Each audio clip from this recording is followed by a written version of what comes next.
The best things in life come very unexpected. I was at a wedding and Ali was there too, and this was about 4 years ago. And my mom was just telling me that there's this one girl that her friend was just telling her about, that she's for me.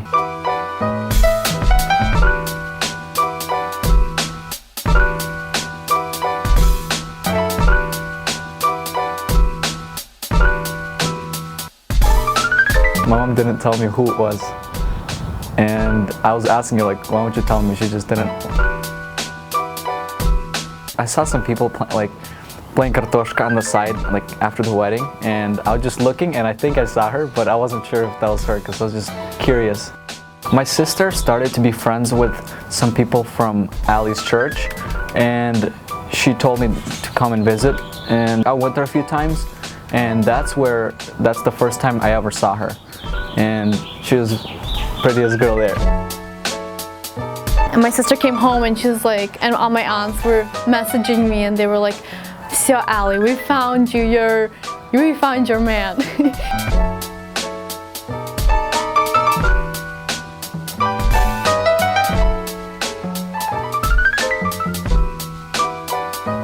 And I was so disappointed. I didn't end up coming to church. My aunt ended up sending me a close-up picture of him in his youth choir, just so I would have a picture of him, at least know who my future husband is.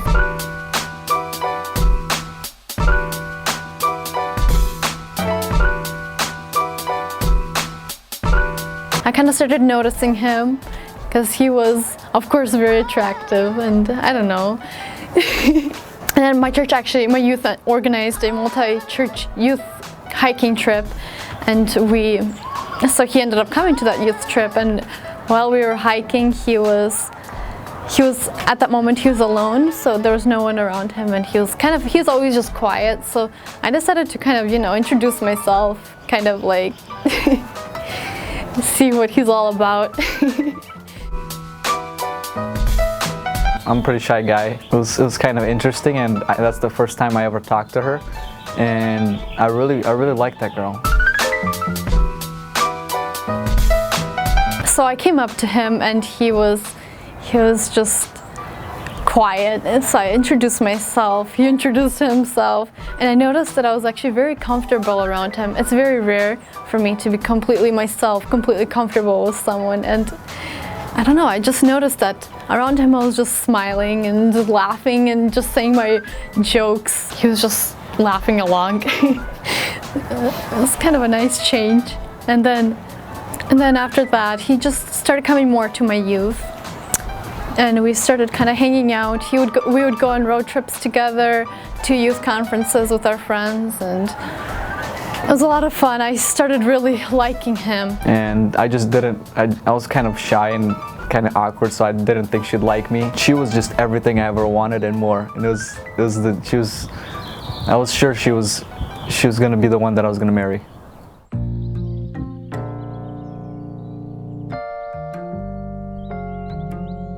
He was so nice to everyone all the time, and I was really attracted to that, to his kindness. Her eyes, her cheeks, her hair, it was just the most beautiful features I've ever seen in my life. I never really thought he liked me. We were just kind of always friends, but on my baptism, he got everybody who's getting baptized like pink roses or pink flowers, and for me he got red roses. And then my family noticed, I noticed. I kept those roses in a separate little vase. And then my family noticed, they're like, "Ali, he got everybody pink flowers except for you. He got you red roses." I'm like, I know. I was so excited about it.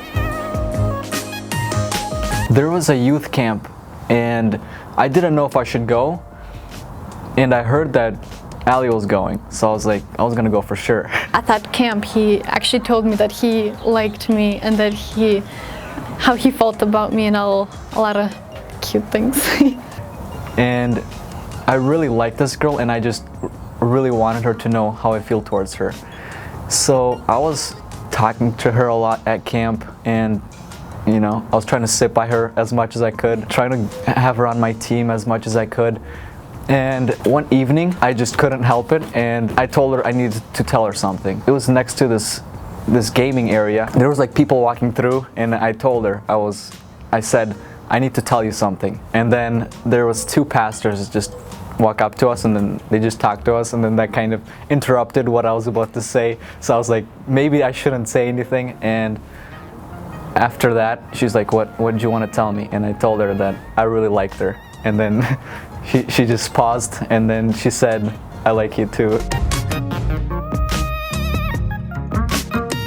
So we prayed about it, and there was nothing really stopping us, I guess, because 2 weeks later, her aunt's AC stopped working, and the only person she knew that was gonna fix her AC really good was me. They called me up, and I went in there, and I met some of her family, and they didn't really know who I was. She told me that she's gonna come over and we're gonna have some tea. I was joking. I was like, oh, I'm gonna come over for some tea right now. So he calls me and he's like, I will make it up to you. I'll take you, let's go out and eat. Olive Garden. When I was driving to her house, she told me that her family were sitting on the front lawn. More of her aunts came over, and as soon as I heard that, I changed from my favorite t-shirt to my rubashka that was in my car. to trying to impress. My mom actually, she made a pyrozhok z makom. She's like, go cut him some.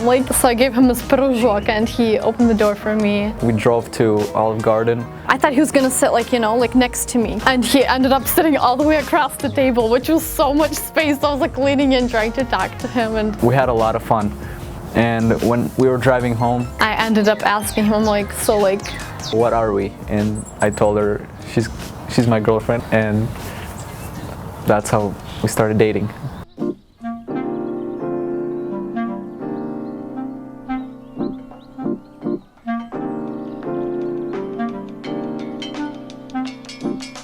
I wasn't expecting a proposal. I honestly thought he would do it in 2017, maybe in the summertime, in the springtime, where, I wasn't really expecting it so soon. So after I came home from our date, my parents knew where I was, and my mom just asked me. She's like, so when are you getting married? My dad comes in the room and he's like, so Ali, куда ты едешь? And I'm like on a date. He's like, with who? I was like, what do you mean with who? Ruben, of course. And he's like, okay, ты за кольцом едешь? After we were dating for a while, I decided to propose in December of 2016. I was at work, and I called her dad, and we decided to meet at Caribou, and I made sure it was close to his house so he doesn't have to schedule it for a different day. I came 15 minutes early, and I was just waiting there nervously. When he came, I started to kind of beat around the bush, and we got some coffee, and I started talking to him about cars, stuff I was comfortable talking to him about. After I got a little more courage, I told him I wanted to marry his daughter. And then he came to pick me up, and we were driving to Cheesecake Factory. And the car ride was kind of awkward. Usually we're not like that, we're talking. We got to Cheesecake Factory, we ordered food, and Ruben's a really slow eater. That day, he just ate his food so fast. He ate it faster than me. He was waiting for me to finish, which never happens. So we left Cheesecake Factory, and he was like, oh, let's go to Calhoun. Let's go walk around at some park. I'm like, Ruben, it's so cold. I don't want to go. And he's like, okay, let's go to Centennial Park, which is here. I knew she didn't want to go to Calhoun. That's why I brought it up first. I knew that Centennial Park was right next to Cheesecake Factory, so I just told her, do you know what is right next to Cheesecake Factory? And she's like, what? And then I sounded surprised. I just remembered what's the closest park, and there was Centennial Park right next to it. We were walking around, and there's a gazebo. He was like, oh, let's go look inside them. I'm like, oh, okay, sure. I just told her, wow, it looks really nice in here, because there's the lights on top. It looked like really pretty, so we went up inside there and we just kind of like stood and like turned in a circle and we're like, like wow. And then we left and we just kept walking. It was so cold and I was like shivering, and he was walking and then he started saying like how he loves me and like it's like kind of like I was like, oh okay, I love you too.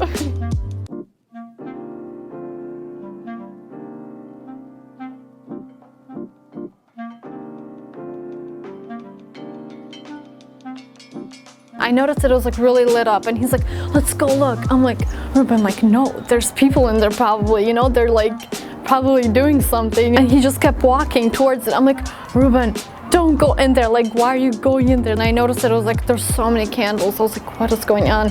So I like followed him, and then like I come in, and in the entryway he's standing on his knee and it said in rose petals and candles like, aloe vera, will you marry me? He's on his knee with the ring open and he's like, aloe vera Prokopenko, will you marry me? And I was like, yes, and I was so happy. I was like crying. I was so excited. And then all my sister and his siblings come out and they're like all congratulating us, hugging us, and we're all like crying. It was the happiest day of my life.